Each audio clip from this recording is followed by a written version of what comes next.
Muy buenas noches. Damos entonces la más cordial bienvenida a nuestro invitado de honor, el doctor Guillermo Jaime Echeverri, que esta noche le da un realce muy particular, muy especial a este encuentro, con toda la comunidad educativa del Instituto Marcelino Champagnat.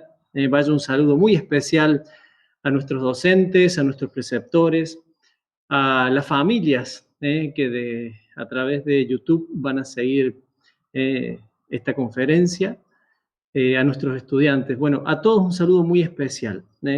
Yo, además de dar la bienvenida a nuestro huésped de honor, quisiera contarles algunas cosas del doctor Guillermo, porque estamos frente a una personalidad que tiene una trayectoria muy, pero muy importante desde el punto de vista de la investigación, de las ciencias, como académico. Entonces, si bien él tiene un currículum muy amplio, muy vasto, que sería imposible exponer todo en este momento sin alargar demasiado esta presentación, yo les marco algunas cuestiones solamente, pero es mucho más abundante de lo que yo voy a poder expresar. Entonces, el doctor Guillermo Jaime Echeverri completó sus estudios de medicina con diploma de honor en la Facultad de Medicina de la Universidad Nacional de Buenos Aires, la UBA. En esa institución obtuvo el título de doctor en medicina en 1972, habiendo merecido su tesis de doctorado el premio Facultad de Medicina a la mejor tesis de ciencias básicas. El doctor Guillermo se ha dedicado en forma exclusiva a la docencia y a la investigación en el campo de la neurobiología. Fue becario de iniciación y de perfeccionamiento en el CONICET, el Consejo Nacional de Investigaciones Científicas y Técnicas, institución en la que se desempeñó como investigador principal en su carrera del investigador científico hasta 2012. Entre los años 1986 y 1990 fue decano de la Facultad de Medicina de la UBA.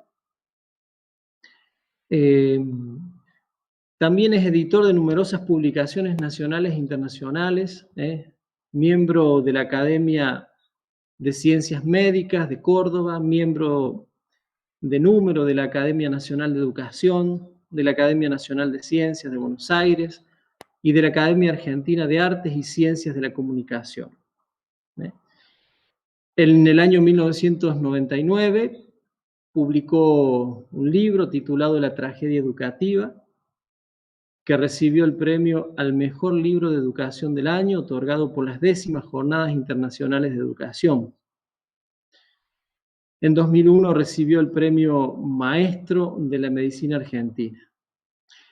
Y en mayo de 2002 fue elegido rector de la Universidad de Buenos Aires por el periodo 2002 al 2006.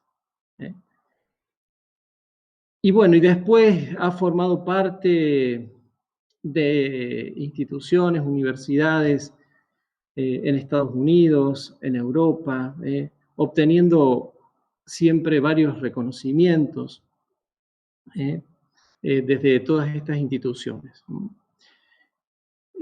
Ahí yo corté un poquito algunas cosas, y en el 2018 fue elegido presidente de la Academia Nacional de Educación, y recibió el doctorado honoris causa por la Universidad Católica de Córdoba. Tenemos que decir también que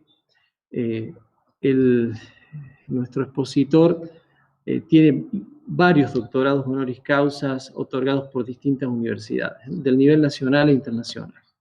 O sea que estamos frente a una personalidad que se ha dedicado su vida a la investigación, al estudio, y no solo en una experiencia interna cerrada. Él ha estado permanentemente iluminándonos a todos sobre la realidad que transitamos desde el punto de vista educativo y siempre aportando para ver si logramos sacar adelante la educación a nivel nacional. Así que bueno, estamos frente a una personalidad muy reconocida y Guillermo, tenemos que decirle que realmente nos sentimos muy honrados por su presencia. De antemano, expresamos nuestro agradecimiento por toda la disposición a, a compartir con nosotros, por la disposición a prepararnos, a que nosotros le contáramos qué estamos viviendo en nuestro instituto, cómo son nuestros estudiantes, bueno, todas estas experiencias que hemos ido compartiendo. Así que un gracias enorme y bueno, lo dejo con nuestra audiencia. Muy bien, buenas tardes. Muchas gracias por la invitación. Es un gusto compartir este rato con ustedes.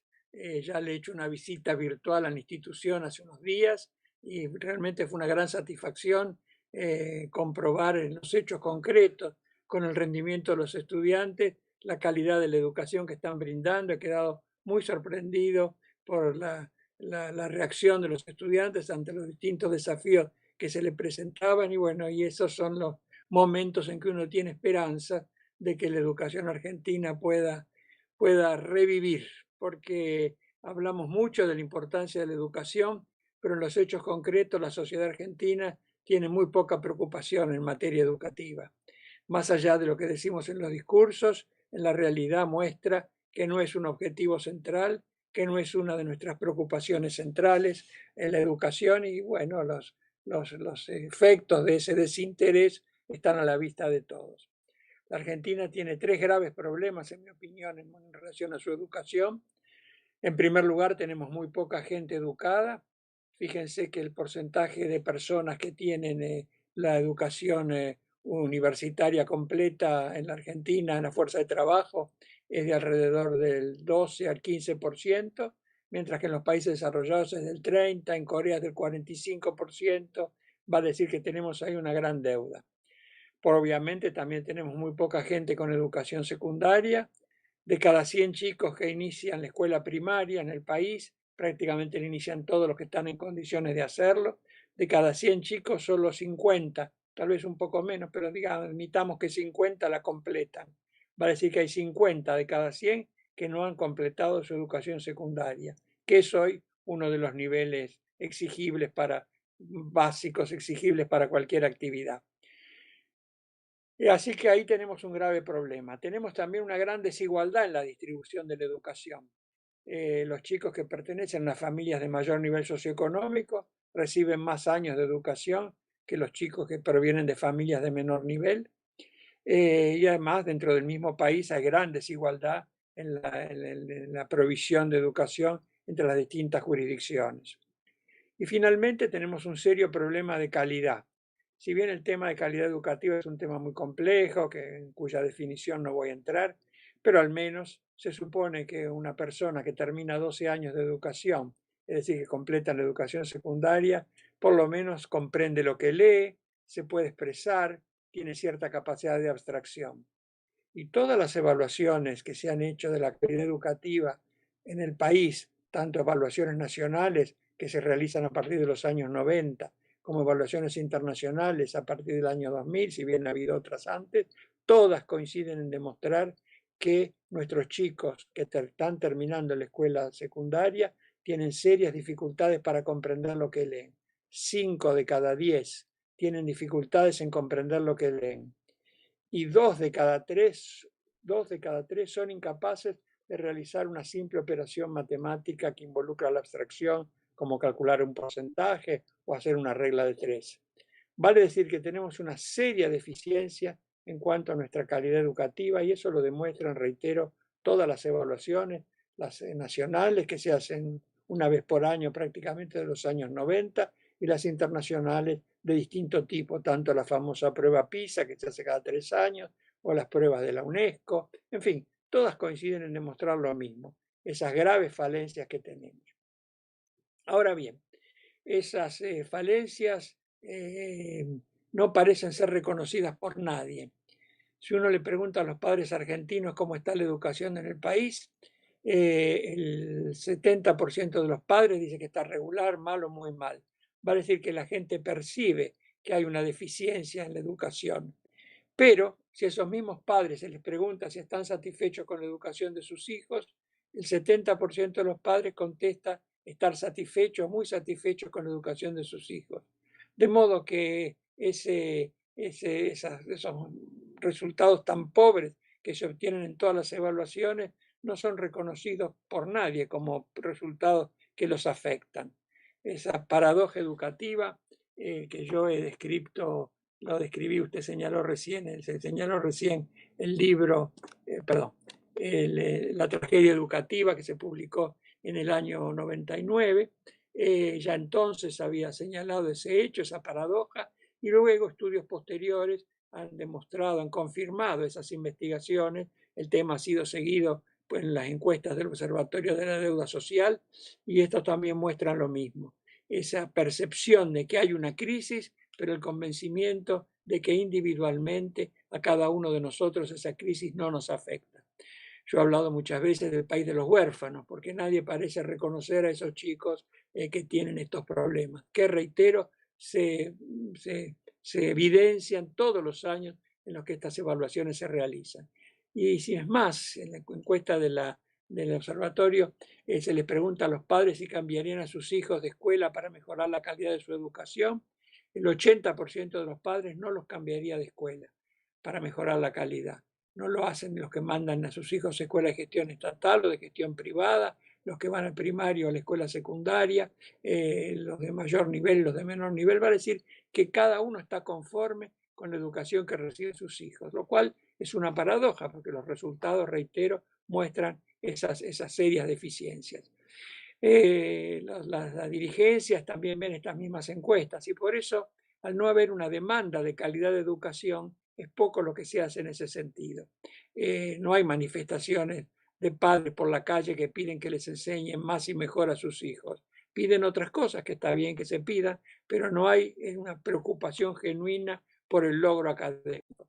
La gente gradualmente está pidiendo de la escuela lo que la escuela puede dar, que es la certificación, pero al mismo tiempo está luchando para conseguir que esa certificación se dé con la menor exigencia posible.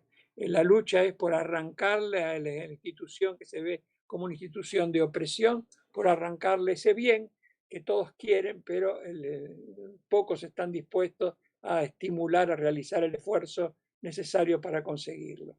El pacto básico fundacional de la escuela es un pacto que hoy está muy resquebrajado, el pacto que se basa en la alianza de los padres con los maestros para educar a los chicos. Hoy en general los padres se asocian a los hijos en contra de la institución escolar y hay muchas evidencias en ese sentido que creo innecesario comentar aquí.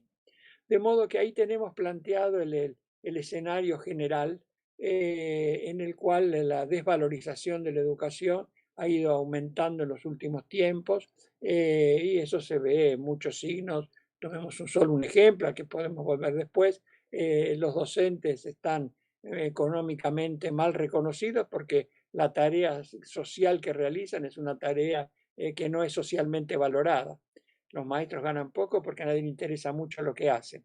Incidentalmente, creo que uno de los resultados de estas experiencias que estamos viviendo ahora, estos momentos difíciles que estamos viviendo ahora, yo creo que van a tener como resultado una revalorización de la tarea docente, porque los padres comienzan a comprender que lo que realizan los chicos en la escuela es realmente importante y que el esfuerzo de educar es un esfuerzo muy complejo de educarlos en las distintas disciplinas, en la escuela, en la adquisición de nuevos conocimientos, es una tarea muy compleja que, reitero, no es lo suficientemente reconocida.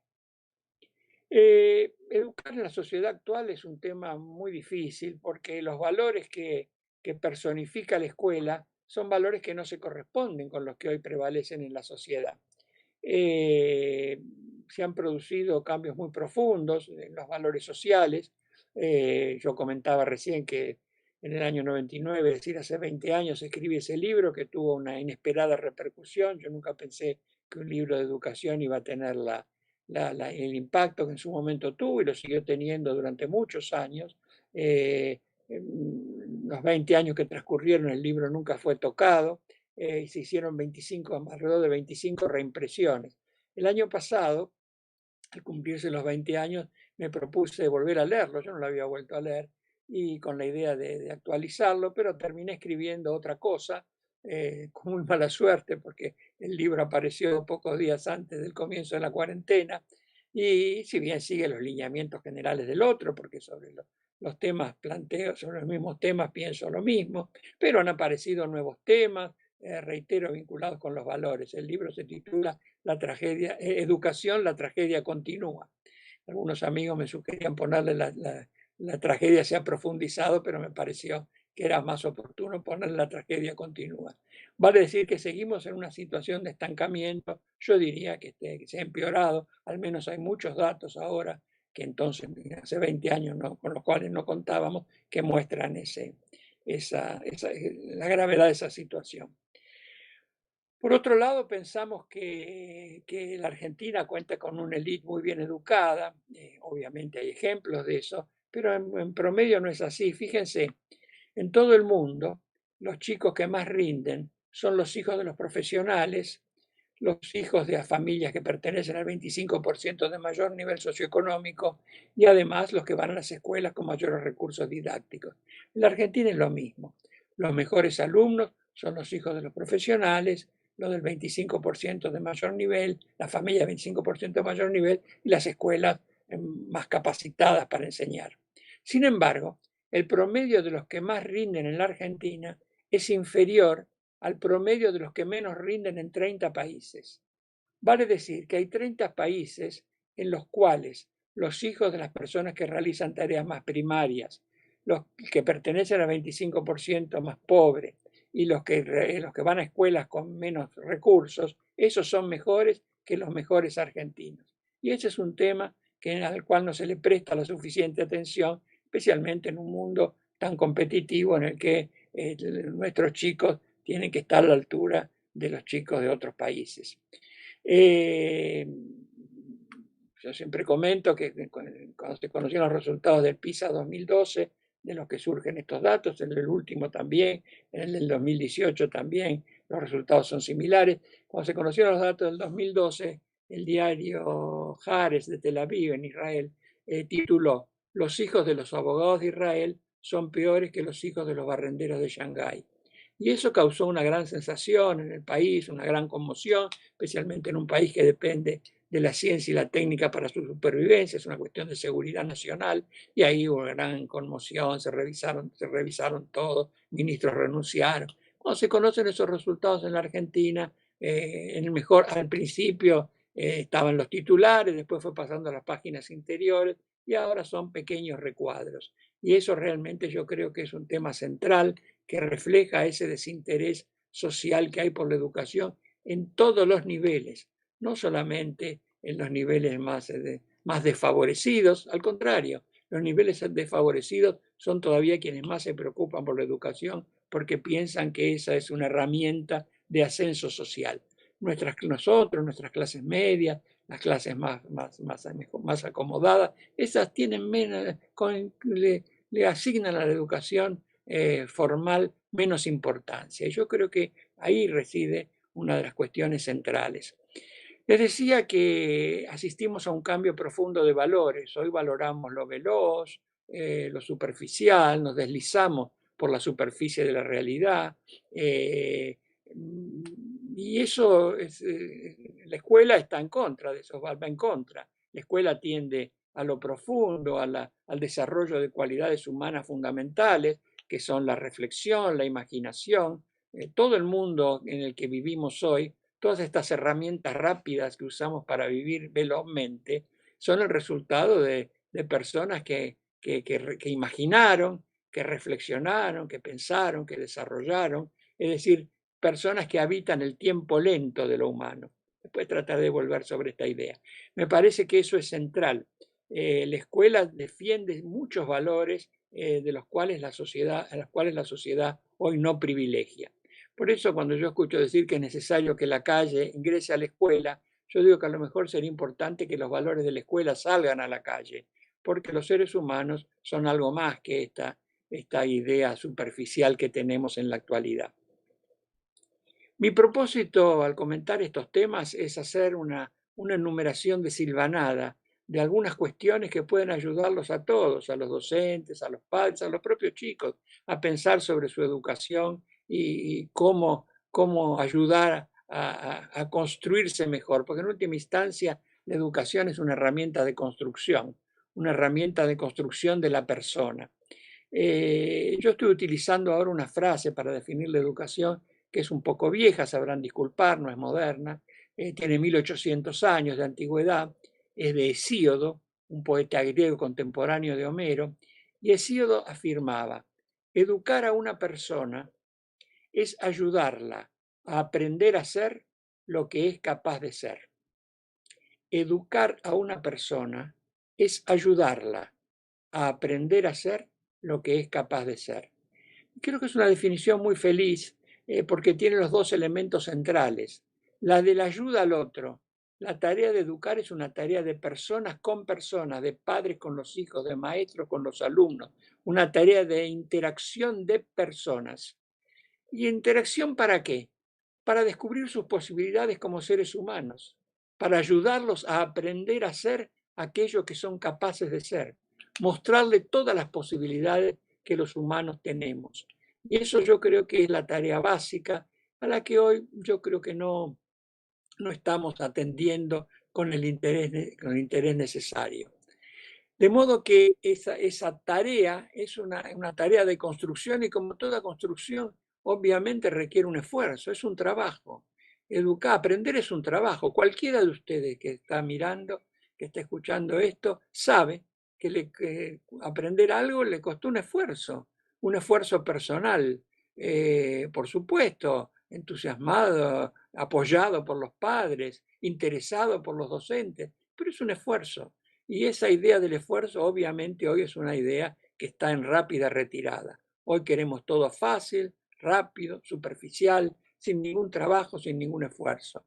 Yo muchas veces escucho a padres afirmar, como citando un logro digno de recibir el premio Nobel, que sus hijos se han quedado un fin de semana estudiando, como si fuera una contribución a la humanidad que merecería ser premiada. En realidad es la tarea que tienen que hacer, es el trabajo que a todos nos corresponde.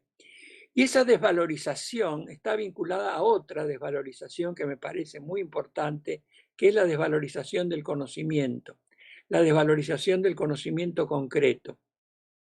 Cualquiera de ustedes que recuerda a un buen profesor, ¿a quién recuerda? A una persona que sabía mucho de algo, que transmitía pasión por eso que sabía y además que era exigente.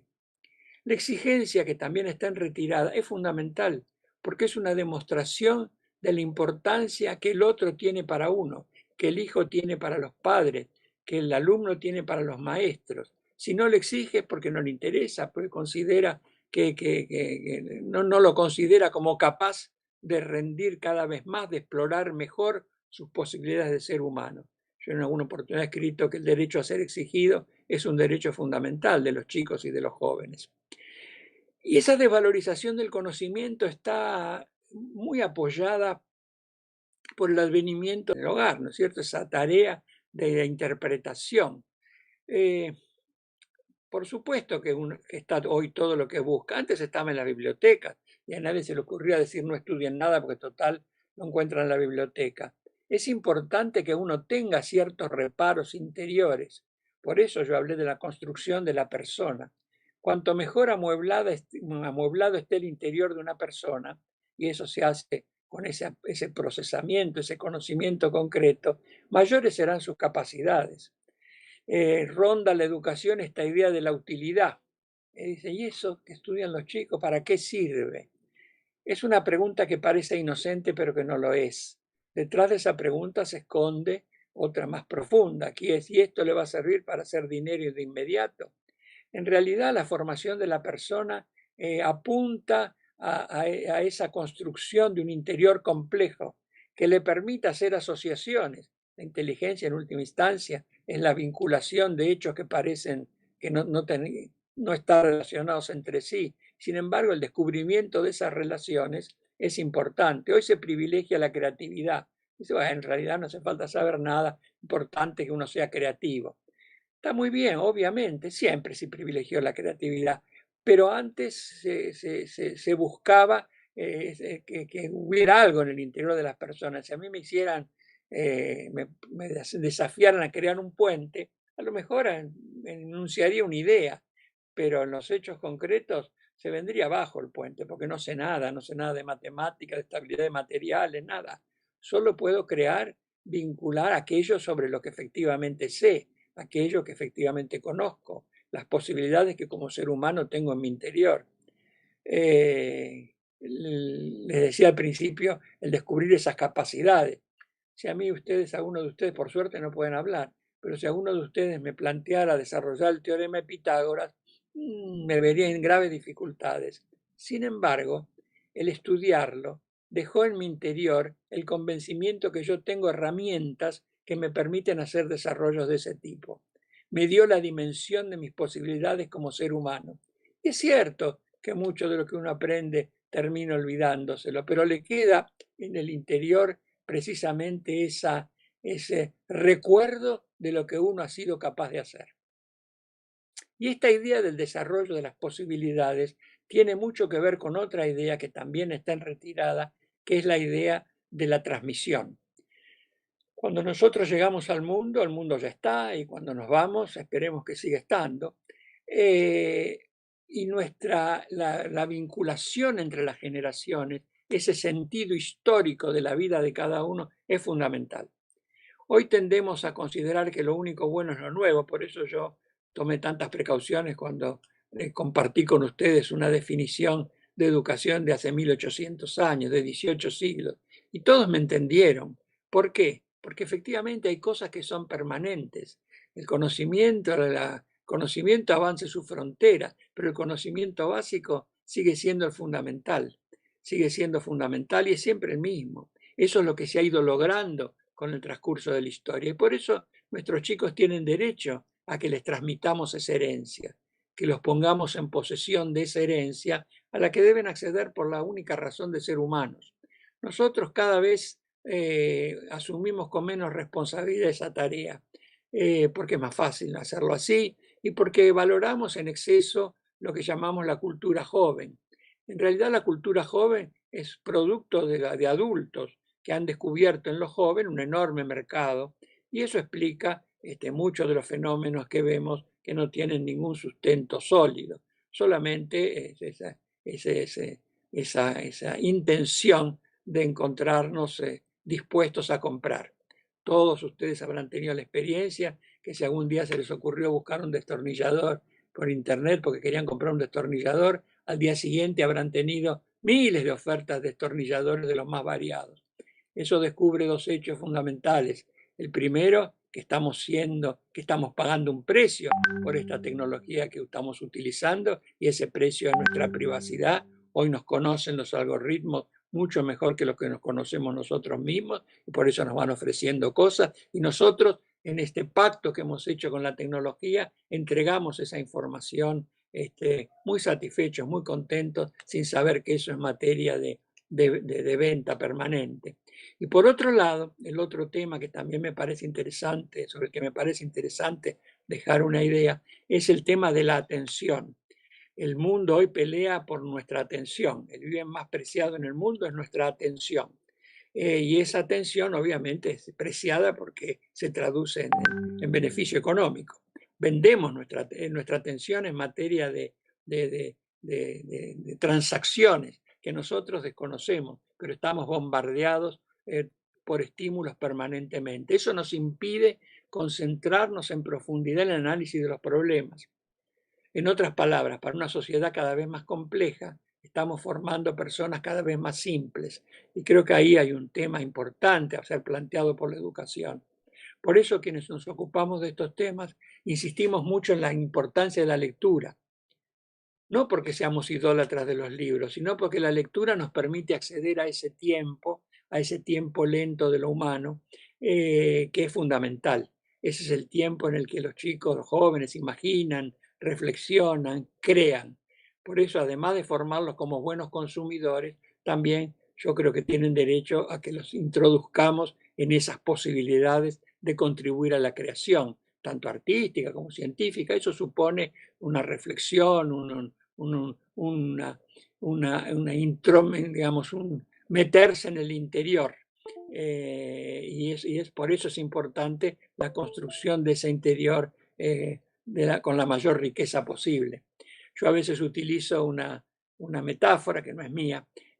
Antes se trataba de construir a las personas con un interior rico, con muchos lugares en su interior, a los que retirarse para reflexionar, para alegrarse en los momentos de tristeza, es decir, un interior rico. Se los construía como catedrales, así como han visto que las catedrales tienen distintos lugares, capillas, ámbitos diferentes. Bueno, ese era el propósito de la construcción que hacía la educación. Hoy se forman las personas con mucha superficie de contacto a su alrededor, pero con muy poco espesor, como panqueques. Por eso la metáfora de la catedral y el panqueque me parece interesante para pensar eso, en este problema. Y los chicos yo creo que tienen derecho a que nosotros hagamos un esfuerzo para dejarles en su interior algo más que las superficialidades, las banalidades, las groserías que hoy les estamos dejando. Y lo hacemos, reitero, por comodidad y por no considerar que es importante. Y además estamos en una etapa en la que el individualismo prevalece por sobre toda otra consideración. Hoy nadie respeta reglas porque se considera con derecho a establecer sus propias reglas. Hay muchos chicos que dicen yo soy así, a los 16, 17 años, ¿cómo yo soy así? Nadie es nunca así. Siempre nos estamos construyendo, siempre estamos influidos por lo que pasa a nuestro alrededor, por lo que aprendemos. Seguimos aprendiendo toda la vida, contrariamente a lo que sostiene el mantra pedagógico contemporáneo, que hoy lo que hay que hacer es enseñarle a los chicos a aprender. Siempre nos formaron como máquinas de aprender. La diferencia es que antes se aprendía a aprender aprendiendo algo y hoy parece haberse descubierto el secreto de aprender a aprender sin aprender nada. De modo que creo que ahí también surge otro tema importante. Volviendo a la cuestión del individualismo, la tecnología contemporánea permite la expresión de ese individualismo como nunca antes en la historia. Si hace 30, 40 años a alguno de ustedes se le hubiera ocurrido salir al balcón de su casa y gritarle a las paseantes, me acabo de levantar, hoy estoy contento, ahora voy a tomar el desayuno, me parece que pronto lo considerarían como algo, una persona demente. Hoy eso se puede hacer, se hace cotidianamente. Todos pensamos que nuestra vida merece ser contada a todos. Los invito a que miren las redes sociales y van a ver que todos nos cuentan la vida que nos quieren, la parte de la vida que nos quieren contar, pensando que eso es fundamental para la vida de los demás. Yo siempre cuento que por razones profesionales prácticamente, me interesé desde un comienzo en las redes sociales, comencé con el Facebook. Bueno, con el tiempo me aburrí porque me cansé de ver las fotos de los nenes, las nenas, los perritos, la playa. Seguí en Twitter, en el que trato de seguir a personas que me parece que pueden tener algo interesante para aportarme. En general lo hacen, pero algunas veces, inclusive esas personas, cada tanto le sacan una foto a la pizza que están comiendo o al desayuno que están tomando. Inclusive algunos hasta muestran un mapa de dónde están, como si eso fuera algo que le valiera a ellos perder el tiempo en comunicarlo y perder el tiempo hacerle perder el tiempo a los demás. No se olviden que lo único propio que tenemos es el tiempo. Nosotros somos tiempo. De cómo usemos ese tiempo dependerá el sentido final de nuestras vidas. De modo que pienso que esta idea de la exageración del individualismo, que también obviamente está apoyada por enormes intereses comerciales, que quieren saber esas cosas, que creo que nosotros somos cómplices un poco de eso, somos socios de esa maquinaria que nos hace perder eso, que tenemos el tiempo en cosas que son muy poco valiosas. De modo que creo que ahí tienen algunos de los temas que a mí me resultan preocupantes en este momento en relación a la educación. Este abandono del análisis en profundidad de los problemas, cuando enfrentamos cada vez problemas más difíciles, este privilegio de la velocidad por sobre el tiempo lento, esta idea de la exaltación del individualismo, la resistencia a ser influidos por los otros, cuando en realidad estamos dejando estamos siendo influidos por los otros. El problema es por quién estamos siendo influidos. Esta resistencia a la norma, cuando en realidad mucho de la enseñanza tiene que ver con la norma. La lengua está basada en normas, obviamente la matemática está basada en normas. Hay resistencia a aprender eso. El caso de la lengua es un caso típico. Antes se enseñaba la lengua con mucho detalle. Hoy cada vez menos. ¿Por qué? Porque los chicos ya la hablan. Y si la hablan, ¿para qué se la vamos a enseñar? Y por eso hoy se privilegia esta idea del espontaneísmo, de espontaneidad. Se pone a 4 o 5 chicos a hablar y bueno, cualquier cosa que digan, aunque sea irrelevante, es considerada como un valor en sí mismo. Creo que eso es peligroso. Tenemos que hacer un esfuerzo. En el caso de la lengua fundamental, porque estamos hechos de palabras. Cuantas más palabras manejamos, más rico es nuestro interior, mejor comprendemos lo que pasa a nuestro alrededor y mejor podemos expresar lo que nos pasa. Y eso es algo que se está también perdiendo aceleradamente. De allí la importancia de la lectura, insistir con eso. Leí hace un tiempo que una de las reformas que se está proponiendo, que se ha puesto en práctica en Francia, es la del dictado. Los chicos cada día que entran al aula reciben un dictado, tienen que escribir un dictado. Eso es, por supuesto, es algo que está totalmente fuera de moda, porque bueno, ¿cómo alguien se va a sentar a escribir lo que otro le dicta? Eso va en contra de los derechos fundamentales del alumno. Sin embargo, es la manera de aprender nuevas palabras, de enriquecer nuestro interior, de conocer la lengua, de tomar contacto con grandes escritores que lo que hacen es expandir precisamente ese interior. De modo que creo que allí tienen algunos elementos de los que quería compartir con ustedes en relación a los temas que plantea la educación actual. Sé que es una enunciación desordenada, pero ese es profeso, hecha así, para dejarle a cada uno algo que le pueda resonar, que le pueda servir. Cuando muchos padres preguntan qué podemos hacer por nuestros hijos, y si son chicos, leerles. Está comprobado que los chicos que han sido leídos, que les han leído cuando eran chicos, tienen mucho mejor rendimiento académico que aquellos que no han pasado por esa experiencia. Y aunque momentáneamente se desinteresen por la lectura, esas semillas de humanidad que los padres y los maestros han ido sembrando en el interior de las personas, esas quedan y esas dan a la larga sus frutos. De modo que allí tienen los problemas centrales que me parece a mí que habría que tomar en consideración. Y después quiero hacer una observación final. Quiero contarles que, bueno, fui a visitarlo a Sarmiento. El año pasado fui a visitarlo a Sarmiento. Por una serie de arreglos conseguí viajar hacia atrás en el tiempo y a fines del año 88, a mediados del año 88, 1888, lo fui a visitar a Paraguay, donde estaba pasando sus últimos días, murió poco tiempo después. Y allí tuvimos una conversación muy interesante que le he recogido en un libro que se publicó a fines del año pasado, que no es un libro que sea accesible por ahora al público, porque es un libro de una empresa que lo distribuyó entre un grupo de personas, pero espero que con el correr del tiempo se haga efectivamente accesible. Y allí recogí en esas conversaciones que tuve con Sarmiento, recogí la riqueza y la actualidad de muchas de las cosas que dice. Obviamente hay que verlo en el contexto de su época. Pero hay un tema que me parece a mí interesante en Sarmiento, y ese, les leo un pequeño parrafito de unas cosas que me dijo. Me dijo, la empresa gloriosa de nuestro siglo es la de difundir en toda la masa de los habitantes de un país cierto grado de instrucción, para que cada uno pueda abrirse honorablemente acceso a la participación de las ventajas sociales y tomar su parte en un gobierno de todos y para todos. No hay república sino bajo esta condición, y la palabra democracia es una burla donde el gobierno que en ella se funda propone o descuida formar al ciudadano moral e inteligente.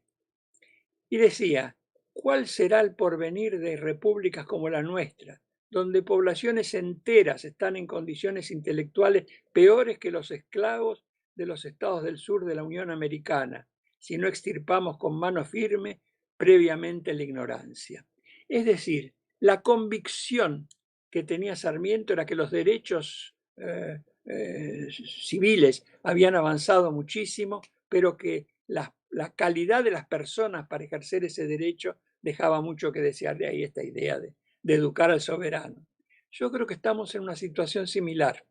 En una democracia es fundamental contar con más gente mejor educada, porque de todos depende el destino nuestro.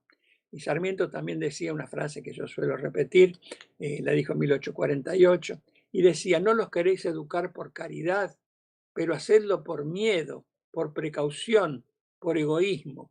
Si no lo hacéis así ahora, si no comenzáis ahora, mañana será tarde. Y creo que ese llamado es un llamado fundamental. La Argentina tiene que volver a emprender esa epopeya de educar mejor a la mayor cantidad de gente posible, porque de eso es de lo que depende nuestro destino. Todo lo demás pasará, pero eso es fundamental, contar con una población educada que esté a la altura del desafío de gobernarse, porque en última instancia dependemos de la opinión de los demás, no hay salvación individual, dependemos de la calidad de quienes tenemos enfrente. Yo creo que sigue siendo el mismo desafío que a fines del siglo XIX. De modo que esas eran las ideas que quería compartir con ustedes esta noche y espero haberles dejado algunas inquietudes en torno a algunos de estos temas, porque me parece que es fundamental para encarar la actividad docente, la tarea como padres y también la tarea como alumnos. Aunque se manejen bien las máquinas, hay mucho para aprender. Es equivocada esa idea que hoy son los chicos los que tienen que enseñarnos. Sí, pueden enseñarnos a manejar la tecnología, no porque tengan un conocimiento profundo de la tecnología, sino porque la tecnología es cada vez más fácil de manejar, contrariamente a lo que piensan los padres, sobre todo los abuelos. Sus hijos o sus nietos no son pichones de Bill Gates porque manejen una tablet, son gente que maneja una herramienta de su época. Para lo otro se necesitan otras condiciones. Los teléfonos no son inteligentes. Inteligente es el científico que desarrolló los principios en los que están basados, el tecnólogo que pudo llevarlo, concretarlo en un instrumento práctico. El que lo usa puede ser inteligente o torpe. Uno lleva a las máquinas lo que uno es. Y eso que uno es el resultado de la educación. Es el resultado de la construcción que sobre uno han hecho los padres y los maestros. Obviamente, cada uno después elegirá su camino, pero la provisión de esos elementos en los cuales basarse es fundamental. Hasta para hacer una revolución hay que saber contra qué uno se rebela. Y ese saber para qué es una tarea fundamental que está a cargo de padres y maestros. La tarea del docente es básica. No hay ningún sistema educativo en el mundo que haya mejorado, que no lo haya hecho después de mejorar la calidad de sus docentes. El docente es el ejemplo del valor del conocimiento y es una tarea muy compleja que requiere mucha dedicación y que, reitero, como lo dije al principio y con eso voy a cerrar, no es lo suficientemente reconocida por la sociedad como debería serlo. De modo que tenemos por delante una gran tarea. Esta circunstancia que estamos viviendo nos ha demostrado la importancia que tiene la educación, nos va a enfrentar a una deficiencia enorme, ya se ha calculado en muchos países el déficit económico que va a resultar de esta falta de educación durante estos meses. Esperemos que pronto se pueda retomar la relación que es fundamentalmente, reitero, interpersonal. Lo que comunica es el ejemplo. La tecnología está aquí, seguirá estando y es fundamental y ha sido fundamental para intentar mantener el vínculo. Pero lo importante es ese vínculo entre las personas. Yo a menudo cito un párrafo de Steve Jobs, el fundador de la compañía Apple, que en el año 1995 dijo en una entrevista: yo soy una de las personas que más ha contribuido a la difusión de la tecnología en las escuelas. Obviamente no lo hacía solo por altruismo, sino que pretendía que los nenes y las nenas después compraran sus máquinas. Es una de las personas que más ha contribuido y estoy arrepentida. No porque piense que la tecnología no es importante en la educación, lo es. Estoy arrepentido porque he contribuido a crear la idea de que el problema de la educación, el problema educativo se resuelve con tecnología. Y eso no es así. El problema educativo se resuelve con personas. Lo importante son las personas, la calidad de las personas. Yo, decía, yo hoy sería un delincuente si no hubiera tenido los maestros que tuve. Mencionaba, reconocía a algunos de sus maestros. De modo que no olvidemos la importancia que tiene el ámbito de la escuela, la relación con los otros chicos, la relación con los profesores, esa atmósfera que se crea en torno al conocimiento, que es lo que debe privilegiarse. Hay que estimular la curiosidad de los chicos siguen siendo curiosos, está en nosotros la capacidad de estimular esa curiosidad y tratar de mostrarles que el ser humano ha hecho muchas otras cosas, además de mostrar que come pizza, o los bailes en los que se embarca, o esas cuestiones superficiales que no influyen en la vida profundamente humana de cada uno de nosotros. A eso tendríamos que apuntar. Muchas gracias.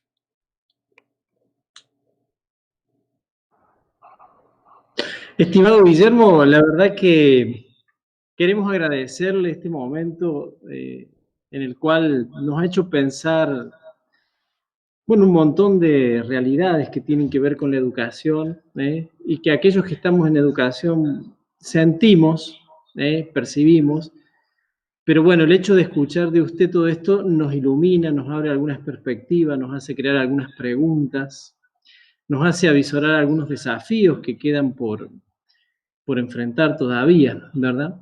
Así que ha sido realmente de un aporte muy valioso para todos los que todos los días estamos al lado de los docentes, de los estudiantes, los docentes que están al lado de los estudiantes. Un aporte muy valioso para poder entender, ¿verdad?, de fondo, qué es lo realmente fundamental en la educación, ¿verdad? Así que bueno, muy agradecidos de este momento, de su predisposición, de su sabiduría, esta sabiduría que usted ha ido acumulando en esta larga y hermosa trayectoria de su vida, ¿verdad? Que entiendo que ha estado hecha fundamentalmente de este interés, por la educación, por el estudio, por la investigación. Y que nos transmita toda esa experiencia, a nosotros nos enriquece, ¿verdad? Porque es un testimonio fundado, vivido, caminado, y eso tiene un valor que es muy grande para nosotros, y muy importante. Así que bueno. Y quería señalar que la recompensa se ve a largo plazo. Y este es un mundo que no privilegia el largo plazo, pero hay que tener confianza que todo el esfuerzo que se hace es un esfuerzo que es reconocido, sobre todo es reconocido por uno mismo. Uno mismo valora las posibilidades que ha tenido de formarse como persona completa y compleja. De modo que ha sido para mí un gusto acompañarlos esta tarde, que me hayan dejado entrar en sus casas, y espero que cuando todo esto pase, tener la oportunidad de visitar en persona la escuela. Estas herramientas son herramientas frías, que no permiten esa comunicación que uno tiene cuando le habla a la persona allí presente. Así que la próxima vez será allí presente. Exactamente, lo esperamos en Río Tercero, con mucha expectativa, con muchos deseos de seguir compartiendo y profundizando, y de que usted nos pueda, seguir transmitiendo el fruto de su estudio y de su experiencia de vida. Muchas gracias. Así que, Guillermo, de toda la familia del Instituto Marcelino Champagnat, vaya un saludo muy grande y un agradecimiento muy sentido por este momento tan lindo y tan profundo que nos ha permitido compartir. Muy bien, muchas gracias a ustedes. Muchas gracias. Buenas noches. Buenas noches.